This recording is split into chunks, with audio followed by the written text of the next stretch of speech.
Dietary fat কি আমাদের বন্ধু নাকি শত্রু? বাংলাদেশের ম্যাক্সিমাম মানুষ ফ্যাট শব্দটা শুনলে একটু ডিফারেন্ট এক্সপ্রেশন দেয়, ফ্যাটকে হেট করে। বাট আজকের ভিডিও দেখার পরে আপনারা ফ্যাট ইনটেকে অনেক বেশি কেয়ারফুল হয়ে যাবেন। ফ্যাট প্রোটিনের মতনই একটা মেজর ম্যাক্রোনিউট্রিয়েন্ট। ফ্যাট আমাদের এনার্জি প্রোভাইড করে। ফ্যাট হচ্ছে most energy dense macro. Fat আমাদের হরমোনাল ব্যালেন্সে হেল্প করে। আমাদের যে steroid hormone and corticosteroid hormone যে আছে এটা তৈরিতে হেল্প করে। ফ্যাট আমাদের সেল মেমব্রেন গঠনে হেল্প করে। ফ্যাট আমাদের নার্ভাস সিস্টেম, আমাদের ব্রেন গঠনে হেল্প করে। ফ্যাট হচ্ছে ফ্যাট সলিউবল ভাইটামিন ট্রান্সপোর্টে হেল্প করে। ফ্যাট আমাদের দুইটা ফ্যাটি অ্যাসিড তৈরিতে হেল্প করে, যেটা আমাদের বডি তৈরি করতে পারে না, omega 3 and omega 6।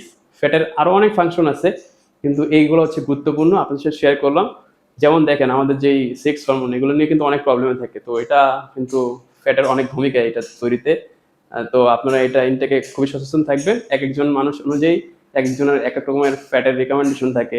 Saturated fat থাকে, আনস্যাচুরেটেড ফ্যাটের একটা থাকে, রেশিও আছে। সো এটা individual two individual different. And মানে যারা স্পোর্টস করে তাদের এক ধরনের, যারা হচ্ছে জেনারেল পিপল তাদের এক ধরনের। সো এগুলো আমি পরবর্তী ভিডিওতে আলোচনা করবো। অ্যান্ড ফ্যাটের যে সোর্স আছে এগুলো আপনাদেরকে জানাই দেবো। সো ফ্যাট ইনটেকে আপনার সচেতন হন, কারণ ফ্যাটের অনেক ভূমিকা আমাদের সুস্থ থাকার জন্য।